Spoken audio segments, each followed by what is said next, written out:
Hello મારા વાલા મિત્રો આપનું મારી યુટ્યુબ ચેનલ પર હાર્દિક સ્વાગત છે। મિત્રો આજે આપણે અભ્યાસ કરવાના છે શાસક કંપનીના હિસાબો નામનું ચેપ્ટર, અને તેમાં પણ મિત્રો આજે આપણે દાખલા નંબર 9 ગણવાના છીએ। મિત્રો હમણાં ઘણા સમય પછી હું વિડીયો અપલોડ કરું છું, એના માટે હું માફી ચાહું છું કે હું વચ્ચે જે રેગ્યુલર વિડીયો મૂકવાના હોય એની જગ્યાએ થોડોક વધારે ગેપ લઈ લીધો, એના માટે હું માફી ચાહું છું મિત્રો। પણ હવેથી લગભગ મિત્રો તમારે રેગ્યુલર વ્યવસ્થિત વિડીયો મળ્યા કરશે અને તમે તમારા અભ્યાસમાં વધારો કરી શકો એના માટે મારે બેસ્ટ પ્રયત્ન કરીશ। તો મિત્રો ચાલો આજે હવે આપણે દાખલો ગણીએ શાસક કંપનીના હિસાબો। એ ચેપ્ટર આપણે શરૂઆત કરી હતી, એમાં આપણે દાખલા નંબર 9ની ગણતરી કરવાના છીએ। તો મિત્રો દાખલા નંબર 9 ગણીએ તે પહેલાં એકવાર આપણે તેની રકમ વાંચી લઈએ। કદાચ મિત્રો આપણે રકમ વાંચીએ તો આપણને એવું થતું હશે કે આ દાખલા નંબર જે 8 ગણેલો આપણે રાજ અને કપૂર લિમિટેડ વાળો એ દાખલો અને આજે નવમો નંબરનો દાખલો છે હિંમત લિમિટેડ અને સીસી લિમિટેડ વાળો, એ લગભગ તમને એમ થતું હશે કે આ બંને દાખલાની રકમ સેમ છે, એટલે કે એક સરખી જેવી છે। ખાલી શું બદલાયું છે, હિંમત લિમિટેડ અને સીસી લિમિટેડ નામ બદલાયું છે, એવું તમને કદાચ થતું હશે, પરંતુ મિત્રો એવું નથી।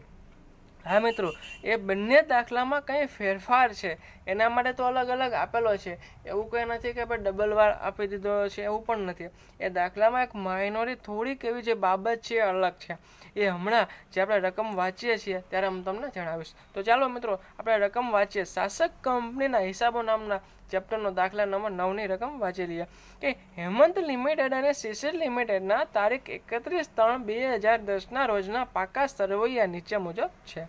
તારીખ 31/3/2010ના રોજનું પાકું સરવૈયું આપેલું છે મિત્રો, આપણને લખેલું છે વિગત રકમ મતલબ હેમંત લિમિટેડ અને સીસી લિમિટેડ એ બંનેની અલગ અલગ રકમો લખેલી છે। તો એક પછી એક વિગત જોઈ લઈએ કે ઇક્વિટી અને જવાબદારીના શીર્ષક હેઠળ શેર હોલ્ડરના ભંડોળ છે, અને તેમાં પણ મિત્રો શેર મૂડી આપેલી છે, અનામત અને વધારો છે, એની નીચે સામાન્ય અનામત આપેલું છે, નફા નુકસાન ખાતું આપેલું છે। પરંતુ મિત્રો જો આ દાખલામાં કઈ રીતે છે કે સામાન્ય અનામત છે, સાથે સાથે કાઉન્સમાં તારીખ લખેલી છે કે 1/4/2009। આ કઈ રીતે લખેલું છે, શા માટે લખેલું છે એ તમને જણાવું મિત્રો કે આ દાખલામાં આપણને રકમમાં એમ કહેવા માંગે છે કે આ આપણે જે રકમ વાંચીએ છીએ 31/3/2010 એટલે કે વર્ષના અંતે જે રકમ વધેલી હોય એ આપણે રકમ વાંચીએ છીએ, એટલે કે મતલબ કે સામાન્ય અનામત એ વર્ષના અંતે હેમંત લિમિટેડનું કેટલું હોય છે 4,45,000 તો મિત્રો વર્ષના અંતે સામાન્ય અનામત 45,000 છે, પરંતુ એમાં કાઉન્સમાં લખેલું છે 1/4/2009। મતલબ એ આપણને એમ કહેવા માંગે છે કે સામાન્ય અનામત વર્ષના અંતે 45,000 છે અને વર્ષની શરૂઆતમાં પણ 45,000 જ છે, મતલબ એમાં કોઈ પણ પ્રકારનો ફેરફાર થયેલો નથી। એ જ રીતે નફા નુકસાન ખાતામાં પણ કહેવા માંગે છે। ઓકે મિત્રો, સાથે સાથે આપણને 2009-10નો નફો આપેલો છે, ત્યારબાદ ચાલુ દેવાના શીર્ષક હેઠળ લેણદારો આપેલા છે, દેવી ઊંડી આપેલી છે। ત્યારબાદ આપણે જોઈએ તો મિલકતો, એમાં જોઈએ બિનચાલુ મિલકત, તેમાં કાયમી મિલકતો છે, એમાં દ્રશ્ય મિલકતમાં જમીન મકાન છે, સાંચા અને યંત્રો છે। ત્યારબાદ બિનચાલુ રોકાણ છે, તેમાં આપણને સીસી લિમિટેડના રોકાણ છે, એટલે મતલબ કે સીસી લિમિટેડે હિંમત લિમિટેડમાં જે રોકાણ કરેલું છે એ આપણને જણાવેલું છે। ત્યારબાદ ચાલુ મિલકતો આપેલી છે, તેમાં સ્ટોક, દેવાદારો, રોકડ અને બેંક લેણી ઊંડી એ બધી વિગત સમાયેલી છે। ત્યારબાદ જોઈએ કે હેમંત લિમિટેડે સીસી લિમિટેડના શેર 1 ઓક્ટોબરના રોજ ખરીદ્યા હતા। 1 એપ્રિલ 2009ના રોજ સીસી લિમિટેડના સાંચા અને યંત્રો ચોપડે ₹50,000ની કિંમતે બતાવાયા હતા, પરંતુ શેર ખરીદ્યા ત્યારે હેમંત લિમિટેડના ડિરેક્ટરોએ તેની કિંમત ₹60,000 આંકી હતી, જોકે ચોપડે તેની નોંધ કરવામાં આવી નથી। મતલબ મિત્રો આમાં શું કહેવા માંગે છે કે શેર ખરીદ્યા ક્યારે ખરીદ્યા 1 એપ્રિલ શેર આપણે ખરીદ્યા 1 ઓક્ટોબર 2009ના રોજ, ત્યારબાદ 1 એપ્રિલ 2009ના રોજ સીસી લિમિટેડના સાંચા અને યંત્રો 50,000ની કિંમતે બતાવાયા હતા, પરંતુ શેર ખરીદ્યા એ તારીખે હેમંત લિમિટેડના ડિરેક્ટરોએ થોડીક મિસ્ટેક કરી દીધી। શું મિસ્ટેક કરી કે હેમંત લિમિટેડના ડિરેક્ટરોએ તેની કિંમત 60,000 આંકી દીધી. મતલબ કે જે સાંચા અને યંત્રો 1 એપ્રિલ 2009ના રોજ સિસિલ લિમિટેડના 50,000ની કિંમતે બતાવ્યા હતા, તે જ્યારે ખરીદવામાં આવ્યા ત્યારે હેમંત લિમિટેડના ડિરેક્ટરોએ તેમની કિંમત 60,000 આંકી દીધી. એટલે કે અને સાથે સાથે આમાં જણાવ્યું છે કે જો કે ચોપડે તેની નોંધ કરવામાં આવી નથી, પરંતુ એકત્રિત પાકું સરવૈયું બનાવતા આ કિંમત ધ્યાનમાં લેવાની છે. મતલબ અહીં આપણને પહેલી બાબત તો એ કહેવા માગે છે કે આ જે ફેરફાર થયો એ આ જે પાકું સરવૈયું આપણને ઉપર આપેલું છે તેમાં ધ્યાનમાં લેવામાં આવી નથી, પરંતુ આપણે જ્યારે એકત્રિત પાકું સરવૈયું એટલે કે ભેગું પાકું સરવૈયું બનાવીએ છીએ ત્યારે આ વિગત ધ્યાનમાં લેવાની છે. એ બાબત પહેલી થઈ. ત્યારબાદ આપણે જોઈએ મિત્રો એ સાથે સાથે એમ કહ્યું છે કે શરૂઆતની બાકી 50,000 હતી, પરંતુ આપણે જ્યારે શેર ખરીદીએ છીએ ત્યારે એ હેમંત લિમિટેડના ડિરેક્ટરોએ તેની કિંમત 60,000 આંકી દીધી, એટલે કે 10,000 રૂપિયા વધારે આંકી દીધા. તો મિત્રો આપણને એમ થશે કે આ બાબત તો જે આગળનો 8 નંબરનો દાખલો ગણ્યો તેમાં પણ સેમ એ બાબત જ છે. તો મિત્રો બાબત બંને એક જ છે, પરંતુ આમાં જે તફાવત છે માત્ર એ તફાવત છે કે જે શરૂઆતની બાકી 50,000 છે અને જ્યારે આપ જોઈએ કે 8 નંબરના દાખલામાં કઈ રીતે છે કે શરૂઆતની બાકી 50,000 છે, જ્યારે આખરની બાકી પણ 50,000 છે. તે દાખલામાં ઘસારો ગણવામાં આવેલ નથી, પરંતુ જ્યારે આ 9 નંબરના દાખલામાં શરૂઆતની બાકી અને આખરની બાકી અલગ અલગ છે. મતલબ કે શરૂઆતની બાકી 50,000 છે, જ્યારે આખરની બાકી આપણે જોઈએ તો 45,000 છે. મતલબ કે 5,000 રૂપિયાનો ઘસારો છે. જે આ 45,000 રૂપિયા દર્શાવે છે એ 5,000 ઘસારો દર્શાવે છે. તો એ આપણે ઘસારાને થોડી અલગ ગણતરી કરવી પડશે, એના માટે આ દાખલો આપણે ગણીએ છીએ. તો મિત્રો હમણાં આપણે દાખલો વ્યવસ્થિત ગણીએ ત્યારે વ્યવસ્થિત રીતે સમજશું કે કઈ રીતે દાખલો ગણવાનો છે. ઓકે મિત્રો, તો તમારે ખાલી એક બાબત ધ્યાનમાં રાખવાની છે કે આ દાખલામાં સાંચા અને યંત્રો પર ઘસારો ગણવામાં આવેલો છે, જ્યારે 8 નંબરના દાખલામાં ઘસારો ગણવામાં આવેલ નથી. એટલા માટે આપણે દાખલો લઈએ છીએ. બાકી રકમ એકદમ સેમ જેવી જ છે, પરંતુ માત્ર ને માત્ર એક આ પોઈન્ટ અલગ છે. ઓકે, ત્યારબાદ મિત્રો આગળ રકમ વાંચીએ કે સિસિલ લિમિટેડની બધી જ દેવી હુંડી હેમંત લિમિટેડે લખેલી છે. કે સિસિલ લિમિટેડની જેટલી દેવી હુંડી છે બધી જ હેમંત લિમિટેડે લખેલી છે. મિત્રો આ બાબત આપણે આગળના દાખલામાં જોઈ લીધી છે, છતાં પણ હમણાં આપણે દાખલો ગણીએ ત્યારે વ્યવસ્થિત આપણે સમજીશું. ઓકે મિત્રો, તો મિત્રો અને સાથે સાથે આમાં જણાવવામાં આવ્યું છે કે ઉપરની વિગતોને ધ્યાનમાં લઈને એકત્રિત પાકું સરવૈયું તૈયાર કરો. તો ઓકે મિત્રો, આપણે અહીં રકમ પૂર્ણ કરીએ છીએ. હવે આપણે દાખલો ગણવાની શરૂઆત કરીએ. તો મિત્રો આપણે દાખલો ગણવાની શરૂઆત કરીએ તે પહેલાં મારી તમને એક વિનંતી છે. કદાચ તમે જો હજુ સુધી આપણી ચેનલ સબસ્ક્રાઈબ નથી કરી તો કરી દો, જેથી કરીને નવો વિડીયો આવે તુરંત તમે તે જોઈ શકો, નિહાળી શકો. અને મિત્રો તમારા કોઈ પણ મિત્ર હોય એને પણ તમે શેર કરવાનું રાખો, જેથી કરી એ પણ અભ્યાસનો લાભ લઈ શકે. તો મિત્રો ચાલો હવે આપણે દાખલો ગણવાની શરૂઆત કરી દઈએ. તો મિત્રો સૌપ્રથમ આપણને ખ્યાલ છે કોઈ પણ દાખલો આપણે શાસક કંપનીના હિસાબનો ગણતા હોઈએ સૌપ્રથમ લખી દેવાનું શાસક કંપની કઈ છે અને ગૌણ કંપની કઈ છે.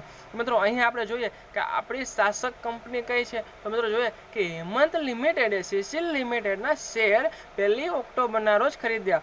મતલબ કે હેમંત લિમિટેડે સિસિલ લિમિટેડના શેર ખરીદ્યા. તો આમાં ખરીદનાર કોણ છે? હેમંત લિમિટેડ. તો આપણી શાસક કંપની કઈ થશે મિત્રો? હેમંત લિમિટેડ લખી દઈએ મિત્રો. હેમંત લિમિટેડ શાસક કંપની છે. ત્યારબાદ મિત્રો ગૌણ કંપની કોણ થશે એ તો આપણને ઓટોમેટિક ખ્યાલ આવી જાય, સિસિલ લિમિટેડ લખી દઈએ મિત્રો. ગૌણ કંપની બરાબર સિસિલ લિમિટેડ. ઓકે, ત્યારબાદ આપણને ખ્યાલ છે બીજું સ્ટેપ એ છે કે શાસક કંપનીનું હિત મેળવવાનું. તો શાસક કંપનીનું હિત કઈ રીતે મળશે મિત્રો એ જોઈએ કે શાસક કંપનીનું હિત આપણને એ રીતે મળશે કે એનું એક સૂત્ર છે, શાસક કંપનીનું હિત બરાબર ગૌણ કંપનીના ખરીદેલ શેરની સંખ્યા છેદમાં ગૌણ કંપનીના કુલ શેરની સંખ્યા ગુણ્યા 100. તો મિત્રો જોઈએ કે ગૌણ કંપનીના ખરીદેલ શેરની સંખ્યા કેટલી છે. તો આપણને રકમમાં જણાવેલું છે કે સિસિલ લિમિટેડના 6,000 શેર. તો મિત્રો આપણે હેમંત લિમિટેડે સિસિલ લિમિટેડના 6,000 શેર ખરીદ્યા છે. તો લખી દઈએ કે ગૌણ કંપનીના ખરીદેલ શેરની સંખ્યા કેટલી આવી? 6,000. એ આપણને રકમમાં આપી દીધી છે. ત્યારબાદ જોઈએ કે ગૌણ કંપનીના કુલ શેરની સંખ્યા. તો મિત્રો જોઈએ કે ગૌણ કંપનીના કુલ શેર આપણને જો રકમમાં જણાવેલું છે કે સિસિલ લિમિટેડના શેર મૂલ્ય 75,000 છે.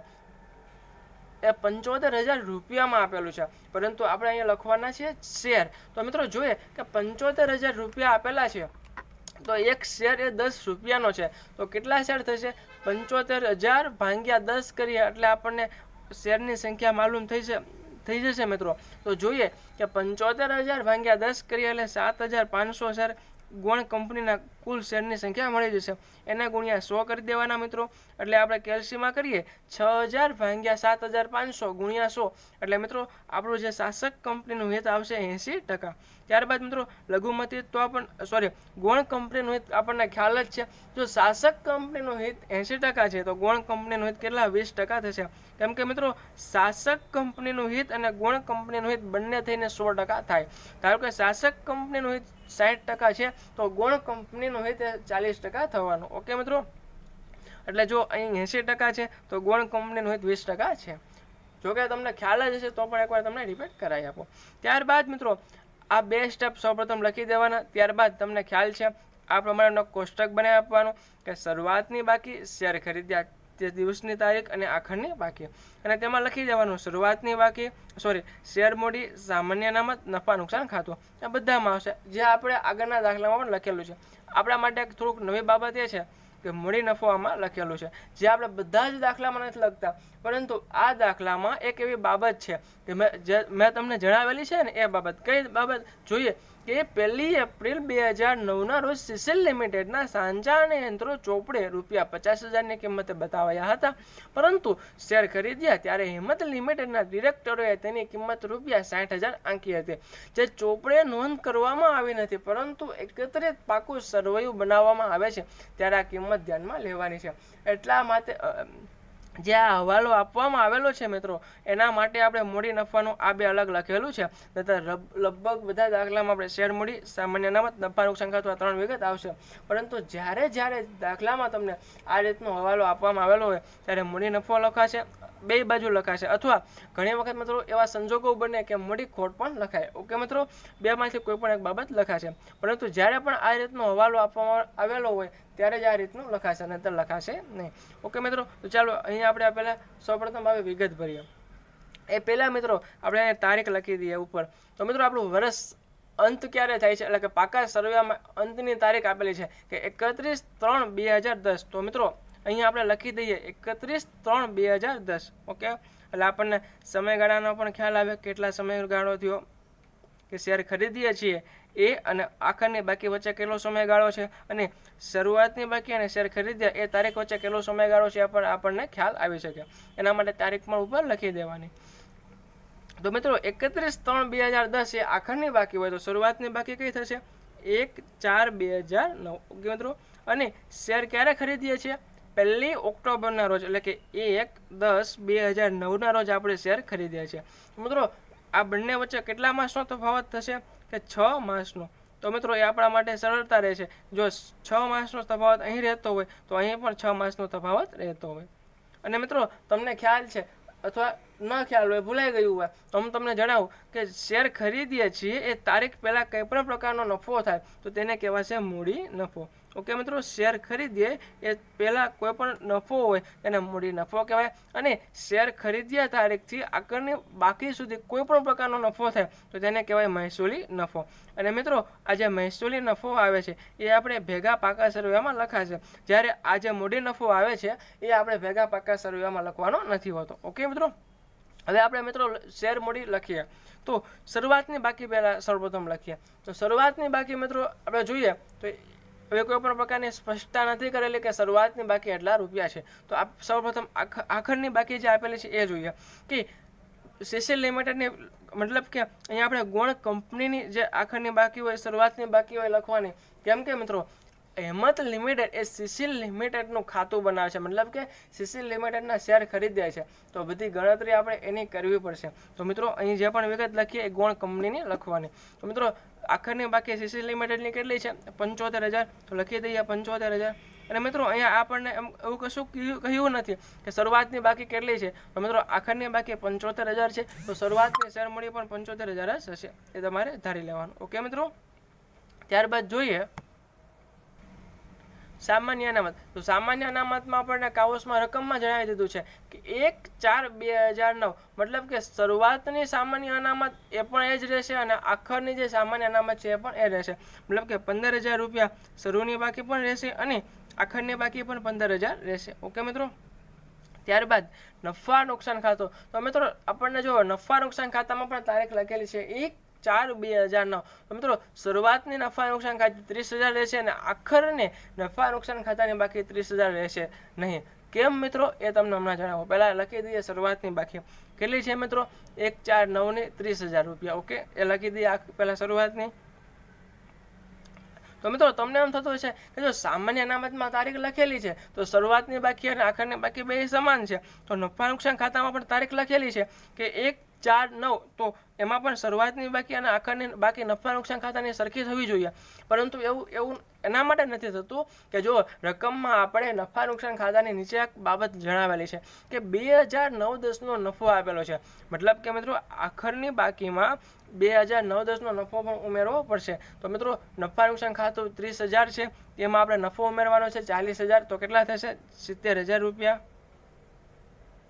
ઓકે, ત્યારબાદ મિત્રો હવે આપણે જોઈએ કે વચ્ચે જ્યારે શેર ખરીદીએ છીએ એ તારીખ શેર ખરીદીએ છીએ એ તારીખે શું બાકી છે એ જોઈ લઈએ.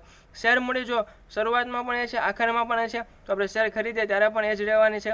એ જ રીતે મિત્રો સામાન્ય અનામત છે, એ પણ શેર ખરીદીએ ત્યારે અને આખરની બાકી બંને સમાન છે, સોરી શરૂઆતની બાકી અને આખરની બાકી સમાન છે, એટલે શેર ખરીદીએ ત્યારે પણ એ 15,000 જ રહેવાનું છે. ત્યારબાદ મિત્રો નફા નુકસાન ખાતું. મિત્રો નફા નુકસાન ખાતામાં એવું નહીં થશે, કેમ કે નફા નુકસાન ખાતું જુઓ શરૂઆતનું 30,000 છે, જ્યારે આખરની બાકી 70,000 છે. તો મિત્રો એ આપણે ગણતરી કરવી પડશે કે શા માટે એમાં એ રીતે છે. તો મિત્રો આપણે ફટાફટ ચાલો શોધી લઈએ. વધારો લખી દઈએ, હેડિંગ આપીએ વધારો, કાઉન્સમાં લખી દઈએ નફા નુકસાન ખાતાનો. ઓકે મિત્રો, વધારો નફા નુકસાન ખાતાનો. આમાં સૌપ્રથમ આખરની બાકીમાંથી શરૂઆતની બાકી માઇનસ કરીશું, એટલે આપણને ઓટોમેટિક ખ્યાલ આવી જશે કે કેટલો વધારો થાય છે. તો મિત્રો આખરની બાકી કેટલી છે 70,000 રૂપિયા અને શરૂઆતની બાકી કેટલી છે 30,000 રૂપિયા. તો 70,000 માઇનસ 30,000 એટલે 40,000 રૂપિયા મિત્રો એ આપણો વધારો આવે છે. તો એ વધારામાંથી બે ભાગ પડવાના થશે મિત્રો. હા મિત્રો, એક ભાગ થશે મૂડી નફો, એ 6 મહિના પહેલાં મતલબ કે શેર ખરીદ્યા પહેલાંનો નફો, અને બીજો જે ભાગ થશે એને કહેવાશે મહેસૂલી નફો, કે જે શેર ખરીદ્યા પછીનો નફો. ઓકે મિત્રો, તો મિત્રો અહીંયા આપણે સમયગાળો 6 માસ છે, એટલે કે 40,000ના 50% એટલે ડિવાઈડ કરીશું.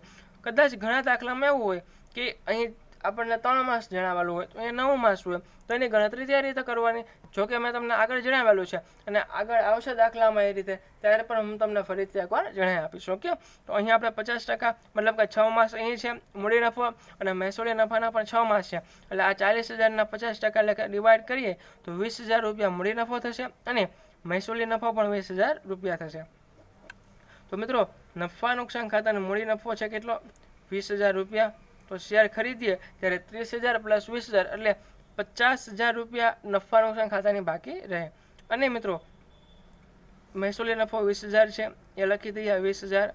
તો મિત્રો અંતમાં ખ્યાલ આવી ગયો કે 30,000 પ્લસ 20,000 એટલે 50,000 અને 50,000 પ્લસ મહેસૂલી નફો 20,000 એટલે 70,000 રૂપિયા કમ્પ્લીટ થઈ ગયો. હવે મિત્રો કઈ ગણતરી કરવાની છે? હવે મિત્રો જે મૂડી નફાની જે ગણતરી કરવાની છે, તો એ પહેલાં સૌપ્રથમ એ ગણતરી કરી દઈએ કે કેટલો મૂડી નફો અહીંયા લખાશે અને શા માટે લખાશે એ પણ હમણાં તમને જણાવો. તો મિત્રો ચાલો હવે આપણે ગણતરી કરીએ કે મૂડી નફો કેટલો અહીંયા લખવાનો છે. ઓકે, તો સૌપ્રથમ આપણે હેડિંગ આપી દઈએ સાંચા અને યંત્રનો મૂડી નફો અને ઘસારાની ગણતરી. ઓકે, આ પ્રમાણે હેડિંગ આપી દો મિત્રો. તો સૌપ્રથમ આપણે લખવાનું શરૂઆતની બાકી, કોની? સાંચા અને યંત્રની શરૂઆતની જે બાકી હોય એ લખી દેવાની. તો લખીએ મિત્રો શરૂની બાકી અને તે રકમમાંથી આખરની બાકી માઇનસ કરવાની, એટલે કે આખરની બાકી. મિત્રો સાંચા અને યંત્રની શરૂઆતની બાકી કેટલી છે તો જોઈએ કે આપણે જે હવાલો આપેલો છે નીચે એમાં આપણને જણાવેલું છે કે 1 એપ્રિલ 2009ના રોજ સીસેલ લિમિટેડના સાંચા અને યંત્રો ચોપડે ₹50,000ની કિંમતે બતાવાયા હતા. મતલબ શરૂઆતની બાકી છે મિત્રો 50,000 અને આખરની બાકી પાકા સરવૈયામાં જણાવેલી છે. કેટલી છે મિત્રો? જોઈએ કે સાંચા યંત્રોની આખરની બાકી છે 45,000 રૂપિયા. તો શરૂઆતની બાકી 50,000, તેમાંથી 45,000 રૂપિયા બાદ કર્યા, માઇનસ કર્યા, 5,000નો તફાવત આવ્યો. મિત્રો આ 5,000 તફાવત છે એને શું કહેવાય છે? ઘસારો.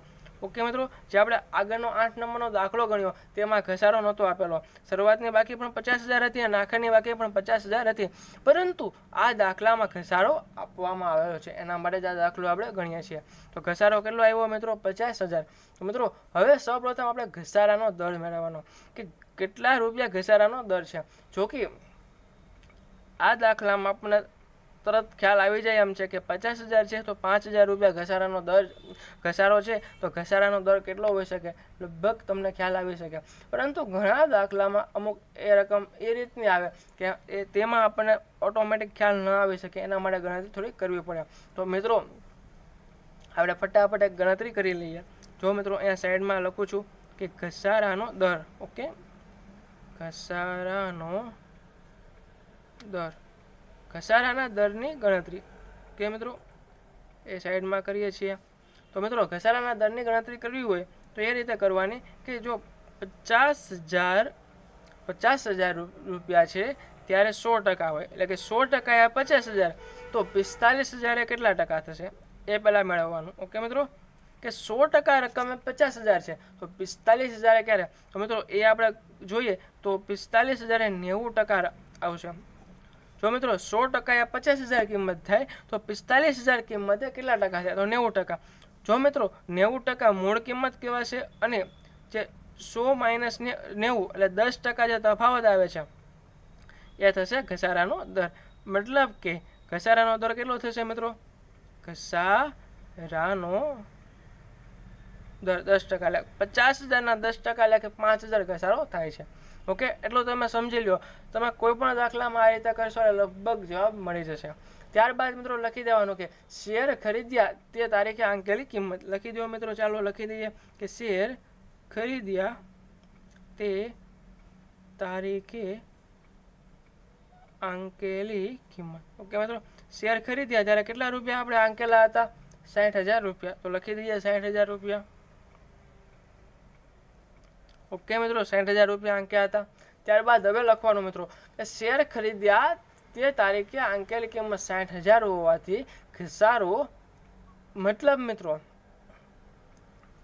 હવે આપણે 60,000ની કિંમત છે તો મિત્રો આપણે ઘસારો ગણવો પડશે. શું કઈ રીતે ઘસારો ગણવાનો? તમને એમ થતું હશે કે ઘસારો તો આપણે એકવાર મેળવ્યો 5,000 રૂપિયા અને ઘસારાનો દર પણ મેળવી લીધો, પરંતુ મિત્રો જો આપણે જે તારીખે શેર ખરીદીએ છીએ ને એ વર્ષના વચ્ચે, એટલે કે વર્ષ પૂર્ણ પણ થતું કે વર્ષની શરૂઆતમાં પણ નથી ખરીદતા, આપણે વર્ષની વચ્ચે શેર ખરીદીએ છીએ. એટલે કે જ્યારે આપણે શેર ખરીદીએ છીએ ત્યારે સાંચાની યંત્રોની ઘસારા બાદ કિંમતે કેટલા રૂપિયા કિંમત ખરેખર હોઈ શકે એ આપણે મેળવવાનું છે. તો મિત્રો આપણે લખી દઈએ કે જે મૂળ શરૂઆતની બાકી, એટલે કે અહીં આપણે ઘસારો છે ને શરૂની બાકી પર ઘસારો કરવાનો. મતલબ કે કઈ રીતે શરૂઆતની બાકી પર ઘસારો કરવાનો?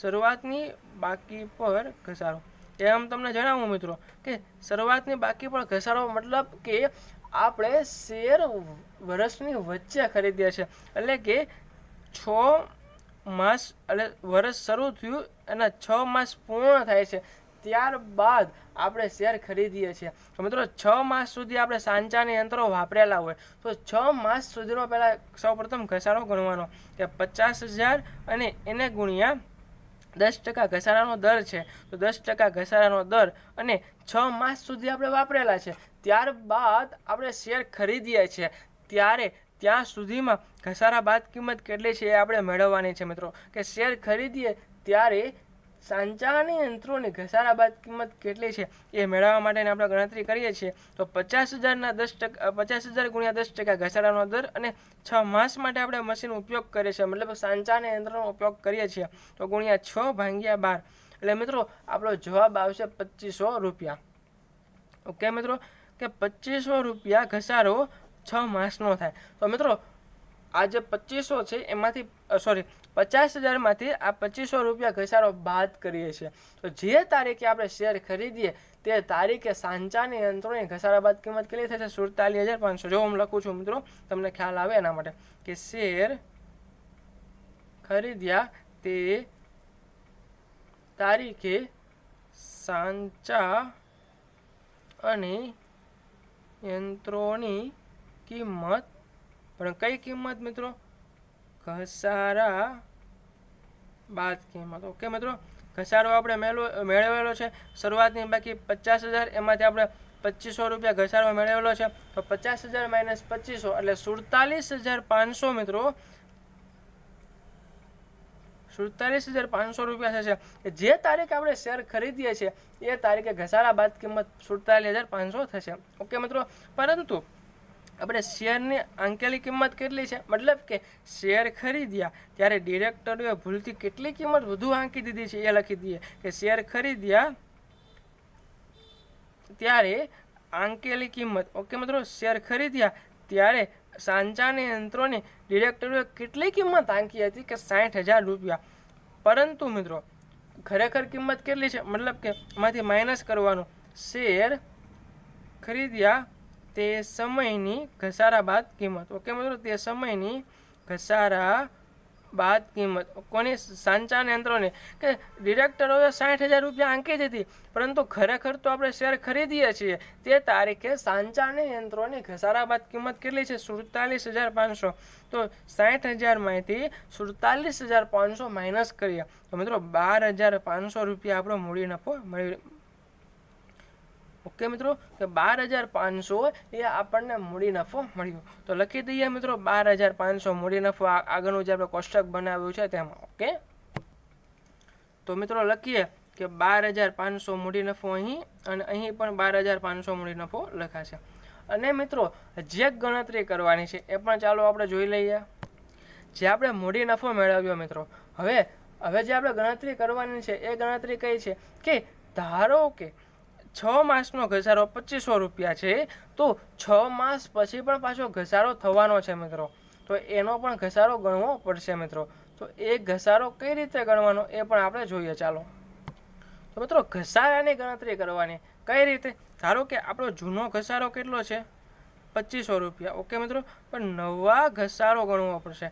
નવા ઘસારો કઈ રીતે ગણવો પડશે? શા માટે ગણવો પડશે એ પહેલાં તમને જણાવો કે નવો ઘસારો એના માટે ગણવાનો કે હેમંત લિમિટેડના ડિરેક્ટરોએ તેની કિંમત સાંચાની યંત્રોની કિંમત 60,000 ધારી છે. તો મિત્રો 60,000નો તફાવત આપણે અહીંયા લખીએ તો 12,500 રૂપિયા મૂડી નફો મેળવ્યો, પરંતુ 60,000માં પણ ઘસારો તો સમાયેલો છે ને. તો 60,000માં જે ઘસારો સમાયેલો છે એ જો આપણે અલગથી માઇનસ ન કરીએ તો 500 રૂપિયાની આપણે ભૂલ આવવાની શક્યતા રહે. એના માટે 60,000માંથી આપણે 12,500 મૂડી નફો માઇનસ જે મેળવ્યો તેમાં હજી પણ 60,000નો જે ઘસારો છે એ તો રહેલો જ છે. કારણ કે 60,000 રૂપિયા જો આપણે શેર ખરીદીએ ત્યારે બાકી હોય તો આખરની બાકી એમાં પણ ઘસારો થયેલો હોય છે. ઓકે, એટલે કે આપણે હવે જે શેર ખરીદ્યા એ તારીખે સાંચા અને યંત્રોની કિંમત હેમંત લિમિટેડના ડિરેક્ટરોએ 60,000 આંકી હતી, તો 1 ઓક્ટોબરે 60,000 આંકી હતી, તો 31/3 સુધીમાં જે ઘસારો થયો હોય એ ઘસારો ગણીએ આપણે. તો જોઈએ મિત્રો, જૂનો ઘસારો આપણો 2500 આવ્યો, જે આપણે 1/4 થી 1/10 સુધીનો ઘસારો 2500 છે, તો 1/10 થી 31/3 સુધીનો જોવાનો છે. પરંતુ આ 2500 છે એ 50,000 ઉપરનો છે, પરંતુ આપણે ભૂલથી જે હેમંત લિમિટેડના ડિરેક્ટર છે એમને 60,000 આંક્યા છે, તો 60,000 એટલે કે કેટલો ઘસારો થાય એ જોવાનો છે. તો મિત્રો એને આપણે નવો ઘસારો નામ આપીએ છીએ. ઓકે મિત્રો, અને જો કાઉન્સમાં લખી પણ દઈએ એટલે તમને થોડો ખ્યાલ પણ આવે. ઓકે મિત્રો, એના માટે જો લખીએ છીએ કે જે 1/10/2009 થી 6 માસનો ઘસારો. ઓકે, 6 માસનો ઘસારો ગણાય છે એ લખી આપ્યો એટલે તમને થોડુંક અંદાજો લે.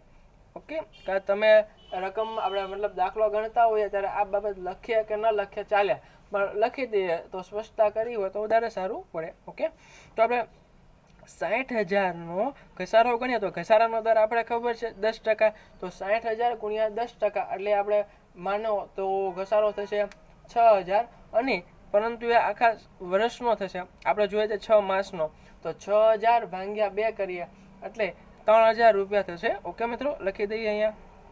તો મિત્રો 2500 અને એમાંથી માઇનસ 3,000 કરીએ તો 500 રૂપિયાનો તફાવત રહે છે. ઓકે મિત્રો, કે આ આપણે 500 રૂપિયાનો તફાવત આવ્યો, મતલબ કે 500 રૂપિયામાં મતલબ કે આ જે 500 રૂપિયાનો તફાવત આવ્યો એને આપણે શું કહીએ કે 500 રૂપિયાનો ઘસારામાં વધારો થયો, કે 500 રૂપિયાનો ઘસારાનો વધારો થયો. ઓકે, શું લખીએ આપણે કે 500 રૂપિયાનો ઘસારાનો વધારો. ઓકે, 500 રૂપિયાનો ઘસારાનો વધારો એ રીતે લખીએ. તો મિત્રો આજે 500 આ જો 12,500 છે એ આપણે કોષ્ટકમાં લખી દીધું. જે શેર ખરીદ્યા છે એ તારીખમાં લખ્યું અને આખરની બાકીમાં લખ્યું. અને જે આ 500 રૂપિયા છે એને ક્યાં લખવાના? તો મિત્રો હું તમને જણાવું, ચાલો એને આપણે ક્યાં લખવાના. ઓકે મિત્રો, જે ઘસારાનો તફાવત આવે છે એ ઘસારાના તફાવતને નફા નુકસાન ખાતામાંથી માઇનસ કરવાના. એટલે કે જે 20,000 છે એટલે કે મહેસૂલી નફો છે એમાંથી 500 રૂપિયા માઇનસ કરવાના.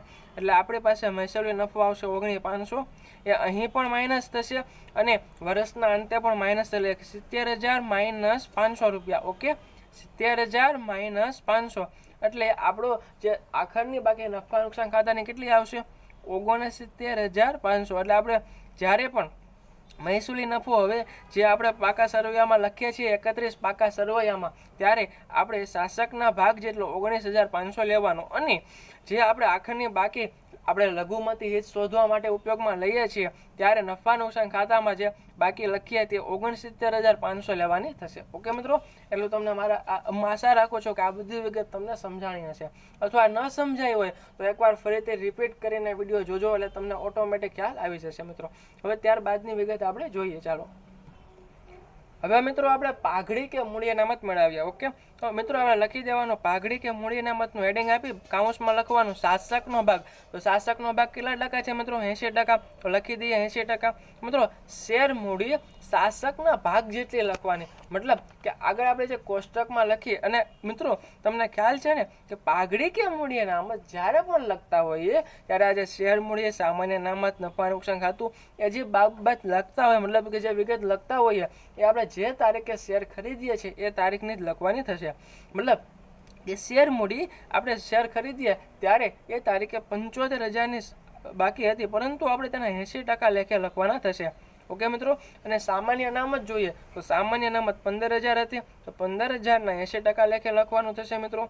ત્યારબાદ નફા નુકસાન ખાતું મિત્રો 50,000 છે, તો 50,000ના 80% લેખે અહીંયા આપણે લખવાનું થશે. મતલબ કે એ બાબત ધ્યાનમાં લેવાની. ડાયરેક્ટ 75,000 પ્લસ 15,000 પ્લસ 50,000 કરીએ તો આપણો જવાબ ખોટો આવશે મિત્રો. એટલે એ બાબત ધ્યાનમાં રાખવાની કે જ્યારે પણ આ રીતે કરતા હોઈએ ત્યારે પાઘડી કે મૂડીના શાસકના ભાગ જેટલું અને એ પણ જે તારીખે શેર ખરીદીએ છીએ એ તારીખનું લખવાનું. ઓકે મિત્રો, મિત્રો 75,000 ગુણ્યા 80% કરીએ તો 60,000 રૂપિયા આવશે. ત્યારબાદ મિત્રો 15,000 ગુણ્યા 80% એટલે કેટલા થશે મિત્રો? 12,000 રૂપિયા. ત્યારબાદ 50,000 ગુણ્યા 80% એટલે 40,000 રૂપિયા થશે. તો મિત્રો આનું ટોટલ કરીએ 60,000 પ્લસ 12,000 પ્લસ 40,000 એટલે મિત્રો ઇક્વિટી શેરની આંતરિક કિંમત કેટલા રૂપિયા થશે? 1,12,000 રૂપિયા. ત્યારબાદ મિત્રો ઇક્વિટી શેરની ખરીદ કિંમત તમને ખ્યાલ છે પાઘડી કે મૂડી અનામતમાં આપણે જે ગણતરી કરીએ છીએ એમાં ઇક્વિટી શેરની આંતરિક કિંમત મળી જાય ત્યારબાદ તે રકમમાંથી ઇક્વિટી શેરની ખરીદ કિંમત માઇનસ કરવાની. એટલે આપણને કાં તો પાઘડી મળશે કાં તો મૂડી અનામત મળશે. તો મિત્રો અહીંયા આપણે જો આ રીતે કેમ લખ્યું છે, બધામાં જનરલી આપણે આ રીતે નથી લખતા. કોઈ પણમાં ઇક્વિટી શેર આંતરિક કિંમત મળી જાય એમાંથી ઇક્વિટી શેરની ખરીદ કિંમત માઇનસ કરીએ એટલે આપણને કાં તો પાઘડી મળે અથવા મૂડી અનામત મળે, એ આપણને ખ્યાલ છે.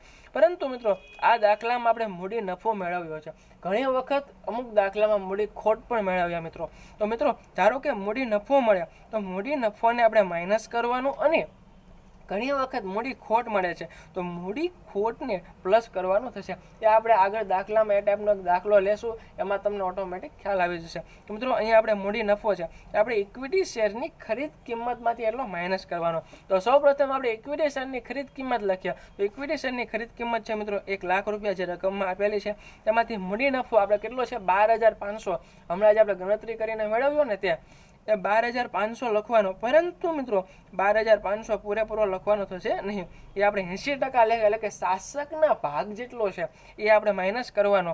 તો 1,00,000 રૂપિયા માઇનસ 12,500 ગુણ્યા 80% એટલે કેટલા થશે? 10,000. તો મિત્રો ઇક્વિટી શેરની ખરીદ કિંમત 90,000 થશે. એટલે કે આપણે જે 1,12,000 છે તેમાંથી 90,000 રૂપિયા માઇનસ કરવાના થશે. તો મિત્રો 1,12,000 માઇનસ 90,000 કરીએ એટલે કેટલા રૂપિયા થશે? ચાલો આપણે ફટાફટ એકવાર કેલ્સીમાં કરી લઈએ. એમ કે 22,000 રૂપિયા આવે છે. અને મિત્રો જવાબ જુઓ પ્લસમાં આવે છે. પ્લસમાં આવે છે તો મૂડી અનામત મેળવવું કહેવાય છે. અથવા કદાચ આનાથી ઉલટું થતું હોત મિત્રો, મતલબ કે 90,000 ઉપર હોત ને 1,12,000 નીચે હોત તો આપણે માઇનસમાં જવાબ આવે. તો માઇનસ આવે તો પાઘડી મળી કહેવાય. આ જવાબ પ્લસમાં આવ્યો મતલબ કે મૂડી અનામત મળી છે. ઓકે, હવે મિત્રો આપણે લઘુમતની હિતની ગણતરી કરીએ. આપણે મૂડી અનામત 22,000 મેળવી લીધી. હવે મિત્રો આપણે લઘુમતી હિતની ગણતરી કરવાની છે. ચાલો મિત્રો લઘુમતી હિત મેળવ્યા. તો લઘુમતી હિત તમને ખ્યાલ છે કેટલું છે મિત્રો? 20% છે. લખી દઉં. ચાલો લઘુમતી હિતમાં મિત્રો તમને ખ્યાલ છે કે વર્ષના આખરની બાકી લેવાની, કે વર્ષના અંતે જે બાકી આપી હોય એ બાબત ધ્યાનમાં લેવાની. અને એ પણ મિત્રો લઘુમતી હિત જેટલી, એટલે કે 20% લેખે. મિત્રો આખરની બાકી જોઈએ શેર મૂડી તો 75,000 છે. એ કેટલા ટકા લેખે? મતલબ 20% લેખે ધ્યાનમાં લેવાની. ત્યારબાદ સામાન્ય અનામત એ 15,000 છે તો 15,000 એ પણ 20% લેખે ધ્યાનમાં લેવાનું. ત્યારબાદ મિત્રો નફા નુકસાન ખાતું આપણને ખ્યાલ છે 69,500 છે. એ પણ મિત્રો 20% લેખે ધ્યાનમાં લેવાનું. અને મિત્રો જો આ દાખલામાં આપણે મૂડી નફો મેળવ્યો છે કેમ કે જે ડિડક્ટર કિંમત વધુ આંકી હતી અને ખરેખર જે કિંમત ઓછી હતી એનો તફાવતને લીધે આપણે મૂડી નફો મેળવ્યો. એટલે આ દાખલામાં લઘુમતી હિત મતલબ કોઈ પણ દાખલો હોય, મૂડી નફો આ રીતે મેળવ્યો હોય, આ રીતનો હવાલો હોય ત્યારે, અને એ મૂડી નફો આપણે લઘુમતી હિતની ગણતરી વખતે પ્લસ કરવાનો થશે. અને પાઘડી કે મૂડી અનામતની ગણતરી કરતી વખતે ઇક્વિટી શેરની ખરીદ કિંમતમાંથી મૂડી નફો માઇનસ કરવાનો. ઓકે, પાઘડી કે મૂડી અનામતની ગણતરી કરતા હોઈએ ત્યારે ઇક્વિટી શેરની ખરીદ કિંમતમાંથી મૂડી નફો માઇનસ કરવાનો અને લઘુમતી હિતની ગણતરી વખતે મૂડી નફો પ્લસ કરવાનો. ઓકે, આનાથી કદાચ ઉલટું મૂડી ખોટ હોય તો એ લઘુમતી હિતની ગણતરી વખતે માઇનસ કરવાનો. પરંતુ અહીં આપણે મૂડી નફો છે એટલે પ્લસ કરીએ છીએ. એ પણ મિત્રો 20% લેખે કે લઘુમતી જેટલું જ માઇનસ કરવાનું, પ્લસ કરવાનું થશે. એટલે કે 12,500 ગુણ્યા 20%. ઓકે મિત્રો, તો ચાલો લખીએ કે 75,000 ગુણ્યા 20% એટલે કેટલા થશે મિત્રો? જોઈએ 75,000 ગુણ્યા 20% એટલે 15,000. ત્યારબાદ 15,000 ગુણ્યા 20% એટલે 3,000. પછી 69,500 ગુણ્યા 20% એટલે 13,900. ત્યારબાદ મૂડી નફો 12,500 ગુણ્યા 20% એટલે 2,500 રૂપિયા થશે. તો ટોટલ કરીએ મિત્રો કે 15,000 પ્લસ 3,000 પ્લસ 13,900 પ્લસ 2,500 એટલે 34,400 એ આપણું લઘુમતી હિત આવ્યું. ઓકે મિત્રો, લઘુમતી હિત કેટલું મેળવ્યું આપણે? 34,400. આપણે લગભગ બધી મિત્રો આપણે જે ગણતરી મેન કરવાના આવ્યા કરી લીધી છે. હવે આપણે એકત્રિત પાકો સરવૈયું બનાવ્યો. પરંતુ મિત્રો એક આપણે બાબત તમને જણાવવાની રહી ગઈ છે, એટલે કે આપણે ગણતરી કરવાની જ ભૂલી ગયા છે કે રકમમાં આપણને છેલ્લે જણાવેલું છે કે સીસીએલ લિમિટેડની બધી દેવી હુંડી હેમંત લિમિટેડે લખેલી છે. તો આ રીતે જ્યારે પણ તમને મિત્રો જણાવેલું હોય કે સીસીએલ લિમિટેડની બધી જ દેવી હુંડી હેમંત લિમિટેડે લખેલી છે, જ્યારે પણ મિત્રો આ રીતે તમને લખેલું હોય તો સિમ્પલ કરવાનું. જો શું કીધું છે, સૌપ્રથમ એના 2 ટુકડા પાડી દેવાના વાક્યના કે સીસીએલ લિમિટેડની બધી દેવી હુંડી ત્યાં સુધીનું વાક્ય અને હેમંત લિમિટેડે લખેલી છે. ઓકે, એ 2 અલગ અલગ કરવાના. એટલે જોઈએ કે સીસીએલ લિમિટેડ સૌપ્રથમ લખી દઈએ CCl limited. Okay, CCl limited અને બીજું છે હેમંત લિમિટેડ. એ મિત્રો હું અહીંયા લખું છું, તમે તમારી રીતે વ્યવસ્થિત લખજો. ઓકે, તમને સમજ પડે એના માટે ઉપર લખું છું. સીસીએલ લિમિટેડ લખી દીધું, સૌપ્રથમ લખેલું છે એના માટે. અને પછી શું લખ્યું છે? હેમંત લિમિટેડ. તો એની બાજુમાં આપણે હેમંત લિમિટેડ લખ્યું.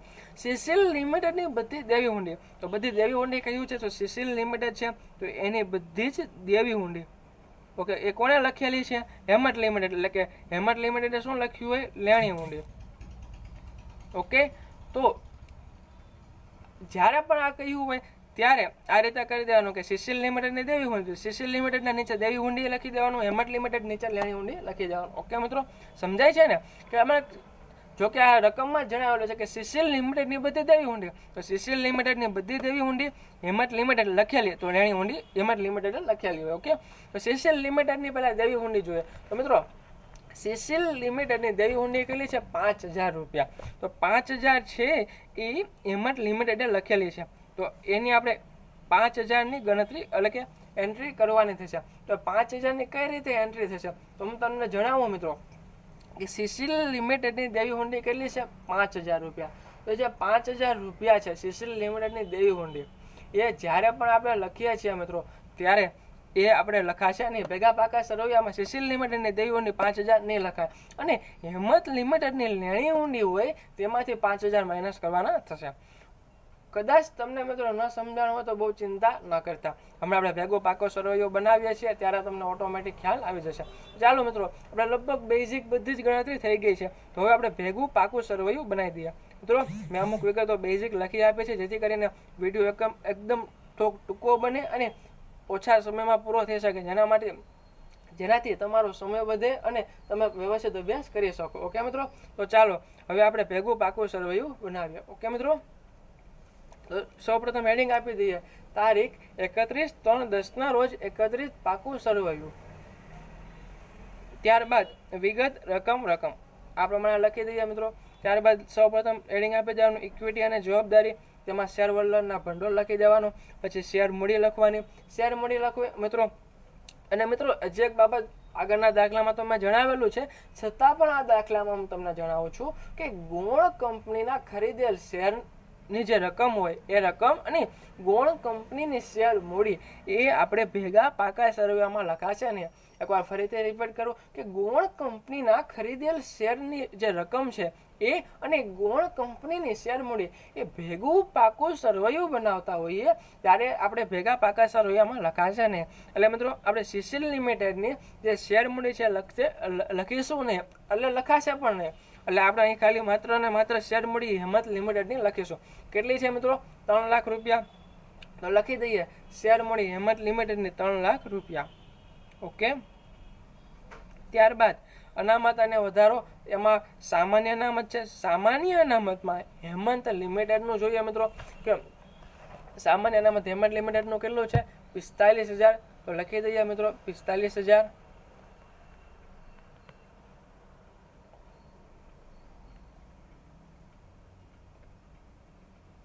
પછી મિત્રો તમને એમ થતું હશે કે સામાન્ય અનામત હેમંત લિમિટેડનું 45,000 લખ્યું, ત્યારબાદ હવે સીસીલ લિમિટેડનું પણ લખવાનું છે. પરંતુ ના મિત્રો, જે પણ રકમ આપણે જોયેલું પહેલું કોષ્ટક બનાવે છે કે શેર શરૂઆતની બાકી, આખરની બાકી અને શેર ખરીદીએ એ તારીખમાં શેર મૂડી, સામાન્ય અનામત અને નફા નુકસાન ખાતું લખીએ છીએ.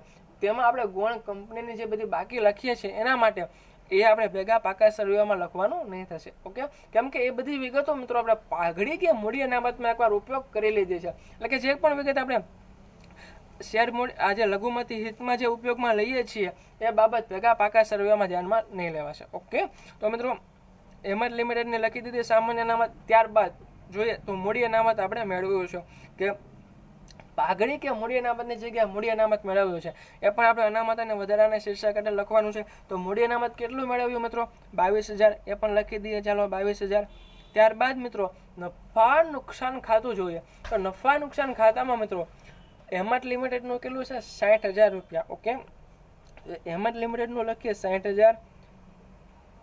ત્યારબાદ મિત્રો ચાલુ વર્ષનો નફો પણ લખવાનો છે, સાઈડમાં લખી દઈએ તમને વ્યવસ્થિત રીતે ખ્યાલ આવે એના માટે. 60,000 રૂપિયા હેમત લિમિટેડનો નફો આપેલો છે, પરંતુ 2009-10નો નફો પણ છે કેટલો? 75,000 લખી દઈએ. ચાલુ વર્ષનો નફો પ્લસ કરવો પડશે, એટલે કે 60,000 પ્લસ 75,000 એટલે 1,35,000 રૂપિયા થશે મિત્રો. ત્યારબાદ સીસીલ લિમિટેડનો પણ નફો લખી દેવાનો થશે, પરંતુ સીસીલ લિમિટેડનો નફો કયો લખવાનો થશે મિત્રો? તમને ખ્યાલ છે ને સીસીલ લિમિટેડનો આપણો નફો કયો લખીએ છીએ? કદાચ તમને ન ખ્યાલ હોય તો પણ હું તમને જણાવી દઉં. ચાલો, એ મિત્રો 15,600 લખવાનો છે. કઈ રીતે મિત્રો? કદાચ તમને તમારા મનમાં એ રીતનો પ્રશ્ન ઉપસ્થિત થઈ શકે કે 15,600 એ સીસીલ લિમિટેડનો નફો કઈ રીતે લખ્યો? તો મિત્રો એ આપણે જે મહેસૂલી નફો મેળવ્યો હતો, કોષ્ટક બનાવ્યો ત્યારે એ મહેસૂલી નફાના 80% લેખે અહીં લખવાના થશે. જે આપણે 19,500 મહેસૂલી નફો મેળવ્યો હતો એના 80% લેખે 15,600 અહીં લખવાના થશે. તો ટોટલ કરીએ 1,35,000 પ્લસ 15,600 એટલે 1,50,600 રૂપિયા આપણે બહાર આઉટર કોલમમાં લખી દઈએ. ત્યારબાદ ચાલુ દેવામાં લેણદારો જોઈએ. તો લેણદારો મિત્રો જોઈએ કે હેમત લિમિટેડના કેટલા છે? 80,000 અને જ્યારે સીસીલ લિમિટેડના કેટલા છે? 40,000. ઓકે મિત્રો, 80,000 ને 40,000 અને આપણે બહાર લઈ જઈએ તો ટોટલ થશે 1,20,000. ત્યારબાદ મિત્રો દેવી હુંડી છે, તો હેમત લિમિટેડની દેવી હુંડી કેટલી છે? 18,000 રૂપિયા. પછી હમણાં આપણે એક છેલ્લે હવાલો જોયો, હેમત લિમિટેડની દેવી હુંડી 18,000 લખી દીધી. સીસીએલ લિમિટેડની દેવી હુંડી કેટલી છે? 5,000. પરંતુ મિત્રો આપણે હમણાં હવાલો જોયો કે સીસીએલ લિમિટેડની દેવી હુંડી એ હેમત લિમિટેડે લખેલી છે, એટલે કે સીસીએલ લિમિટેડની છે દેવી હુંડી. આ રીતે તમને જ્યારે પણ કહ્યું હોય કે કોઈ રકમ ન આપેલી હોય તો તમારે સમજવાનું કે સીસીએલ લિમિટેડની જે દેવી હુંડી છે એ લખવાની નહીં થશે. એટલે કે સીસીએલ લિમિટેડની દેવી હુંડી 5,000 છે એ પણ નહીં લખવાની, અને હેમત લિમિટેડની લેણી હુંડીમાંથી 5,000 છે આ રકમ આવે, રકમ હેમત લિમિટેડની લેણી હુંડીમાંથી બાદ કરવાની. ઓકે, તો સીસીએલ લિમિટેડની જે દેવી હુંડી છે એમાંથી 5,000 રૂપિયા છે, પરંતુ એમાંથી એ લખાશે નહીં, કેમ કે બધી જ દેવી હુંડી લખેલી છે. કોને લખેલી છે? હેમત લિમિટેડ. એટલે એમાંથી આપણે 5,000 માઇનસ કરીએ તો 0 આવશે, એટલે કે સીસીએલ લિમિટેડમાં 0 આવશે દેવી હુંડી, એટલે કે માત્ર ને માત્ર હેમત લિમિટેડની દેવી હુંડી આવશે. એટલે લખી દઈએ 18,000 રૂપિયા. ઓકે, પછી મિત્રો અહીંયા આપણે લઘુમતીત કેટલું મેળવ્યું? 34,400. એ પણ લખી દઈએ, ચાલો 34,400. ઓકે, ત્યારબાદ મિત્રો હવે લગભગ બધી વિગતો આપણે જોઈ લીધી છે, તો એકવાર ટોટલ કરી લઈએ કેટલા રૂપિયા થાય છે. ચાલો મિત્રો ટોટલ કરીએ કે 3 lakh plus 45,000 plus 22,000 plus 1,50,600 plus 1,20,000 plus 18,000 plus 34,400, એટલે મિત્રો 6,90,000 રૂપિયા ટોટલ આવે છે. ઓકે, હવે મિત્રો આપણે મિલકતો બાજુ જોઈએ, તો મિલકતો બાજુ જોઈએ તો મિત્રો બિનચાલુ મિલકતોનો સૌપ્રથમ મિલકતોનું હેડિંગ આપી. બિનચાલુ મિલકત, તેમાં કાયમી મિલકતો, તેમાં દ્રશ્ય મિલકત. દ્રશ્ય મિલકતમાં પણ જમીન મકાન છે સૌપ્રથમ, તો જમીન મકાન લખી દઈએ. હેમત લિમિટેડનું છે મિત્રો 1 લાખ રૂપિયા, જ્યારે સીસીએલ લિમિટેડનું કેટલું છે મિત્રો? 25,000. લખી દઈએ મિત્રો 1 લાખ અને સીસીએલ લિમિટેડમાં 25,000. ટોટલ કેટલું થશે? 1 લાખ. ટોટલ કેટલું થાય મિત્રો? 1,25,000. ઓકે, ટોટલ થશે 1,25,000. ત્યારબાદ મિત્રો કોઈ બીજી દ્રશ્ય મિલકત છે? હા, તો સાંચા અને યંત્રો એ પણ લખી દઈએ. ચાલો, સાંચા અને યંત્રો એટલે કે પ્લાન્ટ અને મશીનરી કેટલી છે? 3 લાખ રૂપિયા, અને સીસીએલ લિમિટેડની છે કેટલી? 45,000. ઓકે, તો મિત્રો ટોટલ બહાર નીકળશે 3,45,000. ત્યારબાદ મિત્રો જોઈએ, જો મિત્રો આપણે એક મિસ્ટેક કરી દીધી. સીસીએલ લિમિટેડની જે આપણે સાંચાને યંત્રો જે 45,000 લખ્યા એને લખવાના થશે. કેમ કે મિત્રો જ્યારે શેર ખરીદવામાં આવ્યા ત્યારે હેમત લિમિટેડના ડિરેક્ટરોએ 60,000 કિંમત આંકી હતી. તો જ્યારે ભેગું પાકું સરવૈયું બનાવીએ ત્યારે પણ એ વિગતને ધ્યાનમાં લેવાની.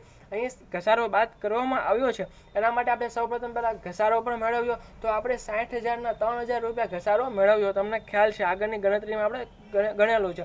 કદાચ પણ હજી તમને એમ હોય કે ક્યાં ગણેલો છે, તો તમે એકવાર વિડીયોને જે ગણતરી કરીએ છીએ એ ભાગમાં રિપીટ કરો, મતલબ કે પાછો લઈ જાઓ અને એકવાર ફરીથી જોઈ લો. ઓકે, તો મિત્રો 60,000ના, અથવા તમને કોઈ મોઢે બોલી દઉં છું કઈ રીતે ગણતરી કરવાની, કે સીસીએલ લિમિટેડના જે હેમત લિમિટેડ ડિરેક્ટરોએ 60,000 કિંમત આંકી એ જ લખવાના થશે સાંચા અને યંત્રો. પરંતુ ઘસારા બાદ કિંમત આપણે ઘસારાનો દર મેળવ્યો 10% અને 6 માસનો ઘસારો ગણવાનો થશે, કેમ કે આપણે શેર 1/10 ખરીદ્યા છે અને દાખલો ગણીએ છીએ, વર્ષ પૂરું થાય છે 31/3 પૂરું થાય છે, એટલે કે 6 માસનો સમયગાળો વચ્ચે રહે છે.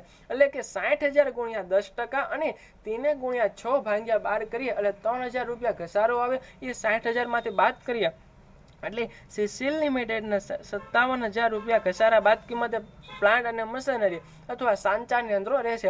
એટલે 12 લખીએ મિત્રો 3,57,000 રૂપિયા. ઓકે, સમજાણું ને મિત્રો?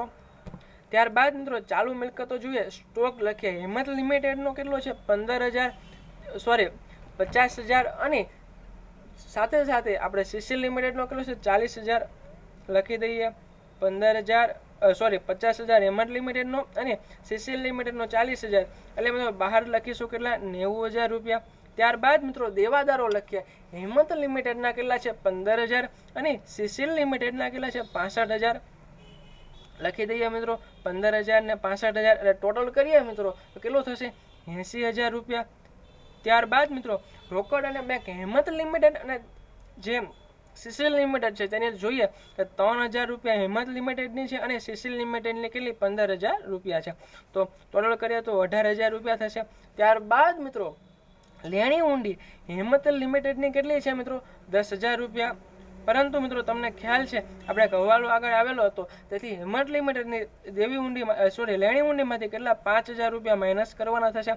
લખી દેવાનું પરસ્પર વ્યવહાર, એટલે 10000 માઇનસ 5000 કેટલા થશે 5000 રૂપિયા રહે. અને સીસીએલ લિમિટેડની લેણી ઊંડી કેટલી છે 15000, તો 5000 પ્લસ 15000 એટલે કેટલા થશે મિત્રો 20000 રૂપિયા. હવે મિત્રો ટોટલ કરીએ આપણે આગળ જે લખેલું છે 1,25,000, પછી 3,57,000 પ્લસ 90,000 પ્લસ 80,000 પ્લસ 18,000 પ્લસ 20,000, એટલે મિત્રો આપણો જવાબ આવે છે 6,90,000. મિત્રો અહીંયા આપણો દાખલો પૂર્ણ થાય છે. કદાચ તમને કંઈ પણ પ્રકારની પ્રોબ્લેમ હોય તો કમેન્ટમાં જણાવજો મને, અને કોઈ પણ એવું લાગે બાબત સમજાણી ન હોય તો 1 થી 2 વાર વિડીયો જોજો, એટલે ઓટોમેટિક તમને ખ્યાલ આવી જશે. તો મિત્રો હવે મળીએ નવા વિડીયો સાથે. અને મિત્રો મારી એક તમને વિનંતી છે, કદાચ તમે આપણી ચેનલ હજુ સુધી સબસ્ક્રાઈબ નથી કરી તો કરી દો, જેથી કરી નવા વિડીયો આવે તુરંત તમે તે જોઈ શકો. તો મિત્રો મળીએ નવા વિડીયો સાથે. ધન્યવાદ.